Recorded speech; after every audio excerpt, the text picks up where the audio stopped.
माह रजब को बहैसियत नबी सल्लल्लाहु अलैहि वसल्लम भी पहले से हरमत वाले महीने का जो है वो दर्जा हासिल है। और इस महीने में जंगें रुक जाया करती थी। इस महीने के कई अहम इस्लामी वाक़यात भी पेश आए हैं इस महीने में। और इस महीने नफली इबादत और अमाल के बहुत ज़्यादा फ़ज़ाइल हैं, जो कि डबल और ट्रिपल हो जाते हैं जब आप उसको 27वीं रजब को करो तो। और माह रजब में रोज़ा रखने की जो बरक़ात हैं वो भी डबल ट्रिपल हो जाती हैं।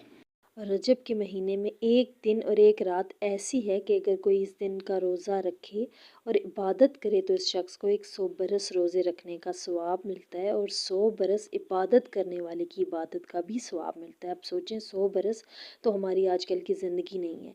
और ये वो रात है जिसके बाद रजब की 3 रातें जो हैं वो रह जाती हैं, 27वीं शब।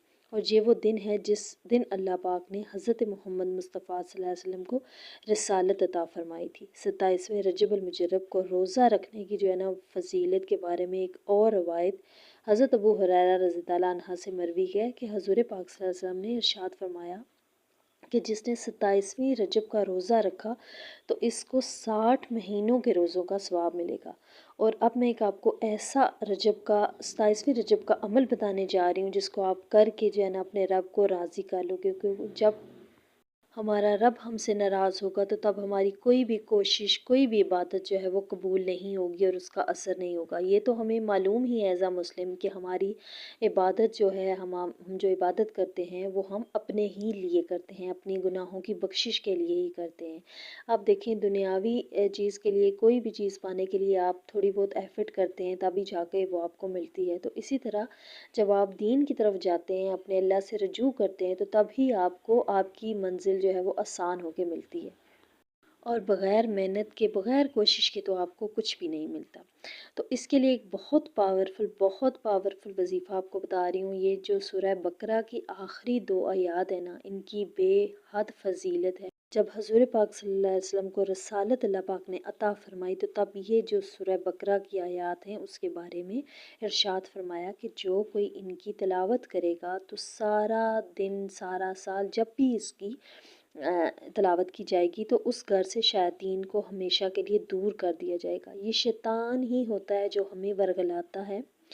देखिए, एज़ अ मुस्लिम हमें हर चीज़ मालूम है कि हम मुसलमान हैं, हमें नमाज़ पढ़नी है, रोज़ा रखना है, किसी का दिल नहीं तोड़ना, चुगली नहीं खानी, झूठ नहीं बोलना। लेकिन इस सब के साथ-साथ जो है हमारे साथ शैतान भी मौजूद होता है, जो हमें इन चीज़ों को जो है वो थोड़ा रंगीन करके बताता है कि ये चीज़ जो है वो सही है। ख़ैर है, कोई बात नहीं, अपने मकसद के लिए तुम झूठ बोल रहे हो तो इसमें कोई गुनाह नहीं है। तो इस वजह से जो है अगर आप ये तिलावत कर लोगे इन आखिरी 2 आयात की, तो फिर सारा दिन आपसे शैतान जो है वो आपके घर से दूर रहेगा। तो फिर आप कोई गुनाह भी नहीं करेंगे, और जब आपसे कोई गुनाह सरज़द नहीं होगा तो फिर अल्लाह पाक आपसे कैसे राज़ी नहीं होगा, कैसे? देखिए, हमारी गुनाह ही होते हैं जो हमारी ख्वाहिशात को पूरा होने में, हमारी हाजात को पूरा होने में, हमारी मुश्किलों को ख़त्म करने में जो है वो रुकावट बनी होती हैं। और जब हम कोई गुनाह ही नहीं करेंगे, जब हम ये आखिरी 2 आयात सूरह बकरा की पढ़ लेंगे, इसकी बहुत बेशुमार फ़जीलत है। अगर मैं यहाँ पे इसकी फ़जीलत बयान करने लग जाऊँ ना तो मेरे ख़्याल में कितनी जो है वो लंबी जो है वो इस बात पे वीडियो चली जाएगी, लेकिन फिर भी इसकी जो तारीफ़ है वो कम नहीं होगी। एक लफ्ज़ मैं कहती हूँ, बिस्मिल्लाह की भी इतनी ताकत है। कुरान मजीद है ही ऐसी किताब, और फिर तो ये सूरत बकरा की जो आखिरी 2 आयात हैं, इनको अर्शी ख़ज़ाना भी कहा जाता है। और 27वें रजब में जब आप इसकी तिलावत करते हो तो इसके जो जितने भी फ़वाइद हैं ना वो डबल ट्रिपल हो जाते हैं। तो इसके लिए मैं बहुत आसान आपके साथ एक वजीफ़ा, एक अमल सा शेयर करने लगी हूँ कि 27वीं शब में आप इशा की नमाज के बाद जब आप बैठ के जितनी मरतबा हो सके आप इसकी तिलावत करोगे, अपने रब से मांगोगे। अगर आप इसका तर्जमा देखो ना तो इसका तर्जमा भी बहुत खूबसूरत है।